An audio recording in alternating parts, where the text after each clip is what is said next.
Assalamualaikum warahmatullahi wabarakatuh. Halo semuanya, perkenalkan saya Dela Briana dengan NIM J0401231052. Di sini saya akan membahas topik tentang komunikasi antar budaya.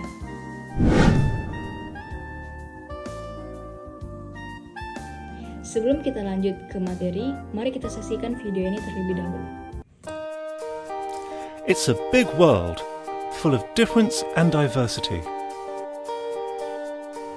How you see others is influenced by your own cultural perspective, and how others see you is influenced by their cultural perspective.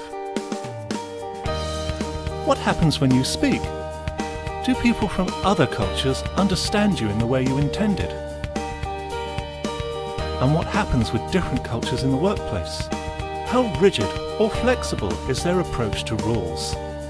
Is formal or informal behaviour expected? And how do different cultures approach timekeeping?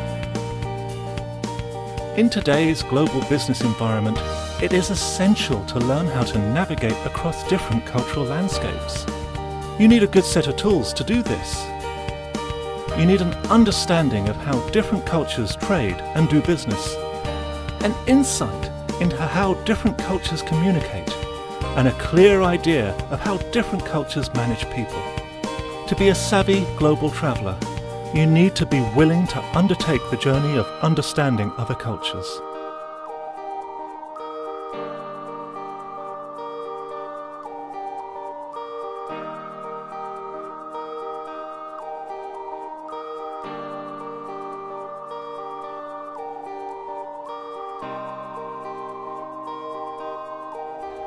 Develop cultural intelligence so you can communicate confidently across cultures.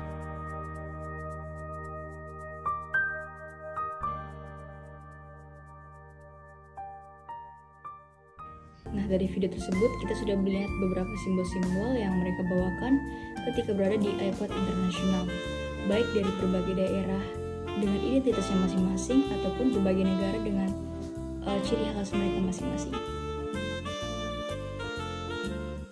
Jadi menurut negara ini sendiri adalah negara-negara itu ibaratnya desa-desa kecil yang semakin terpencil akan semakin menyempit, semakin cangkupannya mudah dilalui. Selanjutnya ada ciri-ciri yang dibawakan Mcluhan juga, yaitu ciri-ciri the world is a global village.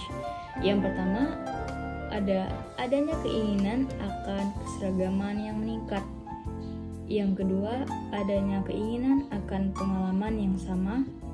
Dan yang ketiga, ada meningkatnya pengaruh media elektronik seperti televisi, satelit komunikasi, antena parabola, dan sebagainya. Dan juga pendapat dari para ahli tentang apa itu komunikasi antar budaya, yaitu komunikasi antar budaya adalah komunikasi antar orang-orang yang memiliki kebudayaan yang berbeda, baik dari segi ras, etnik, sosial ekonomi, bahasa, ataupun gabungan dari semuanya. Menurut Gudikunst and Kim, mengkonsepkan fenomena komunikasi antar budaya sebagai sebuah transaksional proses simbolik yang mencangkup pertalian antar individu dari latar belakang budaya yang berbeda. Sedangkan menurut Collier and Thomas mendefinisikan komunikasi antar budaya as communication between persons who identify themselves as distinct from or in a cultural sense. Kedua hal tersebut menyatakan bahwa komunikasi antar budaya itu terjadi ketika adanya simbol-simbol yang dibawakan oleh orang-orang yang memiliki ciri khas yang masing-masing.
Dari video yang sudah kita tonton tadi, menyatakan bahwa komunikasi nonverbal di berbagai negara itu berbeda-beda. Jadi sebelum kita mampir atau sekedar mengunjungi daerah lain, baiknya kita mempelajari atau memahami bahasa-bahasa yang mereka pakai sehari-hari. Jadi perhatikan sekali simbol-simbol dari komunikasi nonverbal ini, karena ketika kita salah mengucap atau salah melakukan, mereka bisa salah mengartikan, dan itu akan memunculkan konflik-konflik yang tidak kita inginkan. Maka dari itu kita harus belajar atau setidaknya mengetahui bagaimana mereka melakukan ini, bagaimana mereka berbahasa ini, apa kata ini, dan ketika kita melakukan ini apa yang akan berdampak, apa maksudnya. Kenapa sih kita perlu mempelajari komunikasi antar budaya ini? Yang pertama adalah membuka diri dan memperluas pergaulan. Secara tidak sadar ketika kita mempelajari bahasa mereka, mempelajari bagaimana mereka melakukan ini itu, otomatis kita bisa sefrekuensi, kita bisa nyambung ketika mereka mengetahui ini. Ketika kita mempelajari suatu bahasa dari mereka, dari budaya lain, dan mereka berbicara bahasa itu, kita setidaknya bisa mengerti apa yang mereka maksud. Jadi tidak kagok ketika mereka mengajak atau sedang berinteraksi kepada kita. Dengan begitu, dengan kita mempelajari bahasa atau kebudayaan mereka, kita bisa memperluas wawasan dan memperluas pergaulan juga. Poin kedua adalah kesadaran diri. Dari poin ini kita bisa tahu, kita bisa sadar bahwa apa kekurangan-kekurangan atau kesalahan kita ketika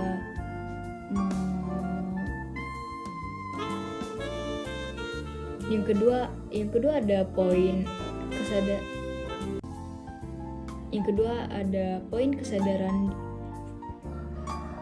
Poin kedua adalah kesadaran diri. Ketika kita dari poin ini kita jadi tahu bahwa apa kekurangan kita, apa kesalahan kita ketika berbicara atau berinteraksi dengan budaya lain, sehingga kita bisa mengimprove diri kita untuk menjadi lebih baik lagi ke depan. Poin ketiga yaitu menjaga etika. Jadi secara tidak langsung ketika kita berbicara atau berinteraksi dengan mereka,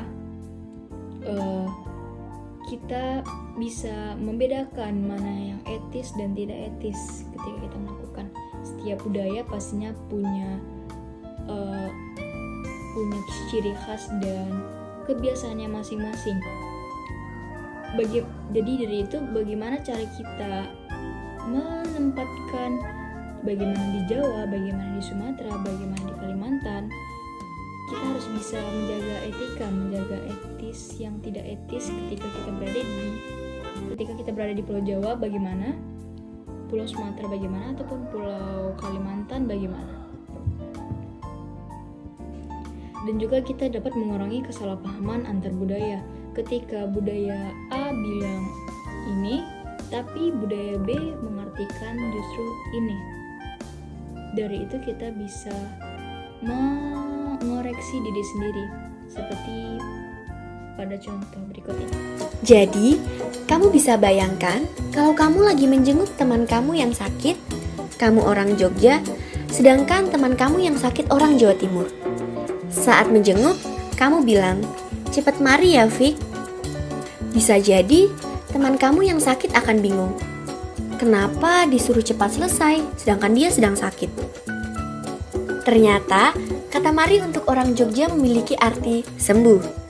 Sedangkan untuk orang Jawa Timur, mari berarti selesai. Baik, segitu saja buat video kali ini. Semoga video kali ini bisa bermanfaat buat kita semua, agar lebih menambah wawasan tentang komunikasi antar budaya. Terima kasih. Assalamualaikum warahmatullahi wabarakatuh.